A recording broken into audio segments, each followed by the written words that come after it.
Je voudrais qu'on arrête avec un truc, c'est quand on ressent de l'anxiété, qu'on nous dise de nous calmer. Ça veut dire quoi ça? En fait, quand on est anxieux, on est juste, quand le pic d'anxiété est là, on est juste incapable de se calmer.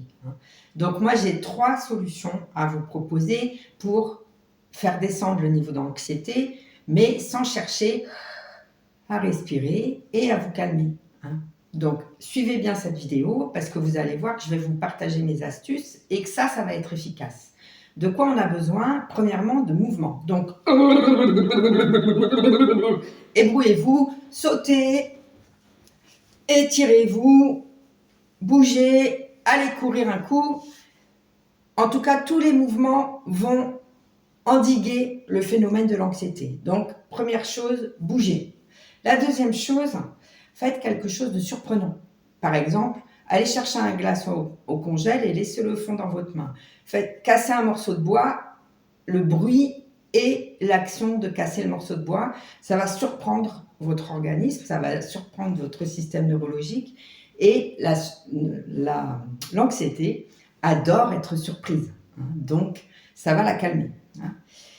Et puis, parlez à voix haute, décrivez ce qui se passe pour vous. Là, je sens que j'ai une boule à l'estomac, que ma cage thoracique est en train de se serrer, j'ai une boule dans la gorge, j'ai les oreilles qui bourdonnent, mal à la tête, les épaules coincées, etc., etc. Décrivez vos symptômes à voix haute parce que ça aussi, ça va indiquer à votre neurologie que vous entendez ces signaux d'alarme. L'anxiété, c'est quoi? C'est l'énergie qui cherche une porte de sortie.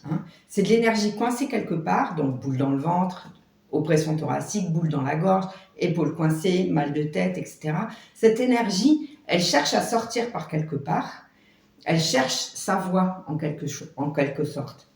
Donc, quand vous dites à votre neurologie, j'ai entendu tes signaux, j'ai compris, je ressens les signaux que tu m'envoies, et que vous lui dites à voix haute, votre système neurologique va se dire « Ok, ça va, on m'a entendu ». Donc, première chose, bougez. Deuxième chose, surprenez. Vous surprenez votre anxiété. Donc, faites quelque chose d'inhabituel, d'incongru. Croquer dans un légume cru, un truc inhabituel, évidemment, un poireau, etc. Pour un goût bizarre, etc. Bon. Et la troisième, nommez vos symptômes à voix haute, c'est-à-dire décrivez en parlant à voix haute ce qui vous arrive. La respiration, enfin, on en parle, parce que la respiration, elle vous sert à condition que ça soit un entraînement dans votre quotidien. Quand vous inspirez et quand vous respirez en pleine conscience tous les jours,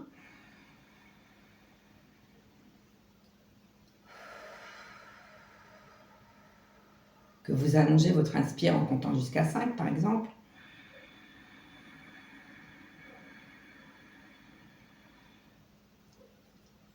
Et l'expire pareil.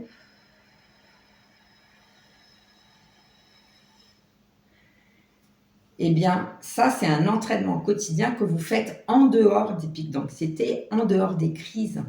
Parce que effectivement, ça va vous servir. La respiration vous sert, mais comme un entraînement de fond. Vous allez entraîner votre organisme à s'apaiser et à élargir sa zone de confort, à élargir sa zone agréable au quotidien, en pratiquant des respirations, en pratiquant des mouvements doux comme les mouvements de Qigong.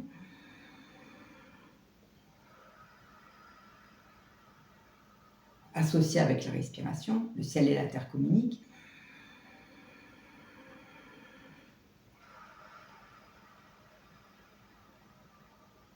Là, en pratiquant avec moi la respiration, le Qigong, la sophrologie et toutes mes techniques de pleine conscience, vous allez entraîner votre organisme à élargir sa zone de confort, sa zone de vie agréable.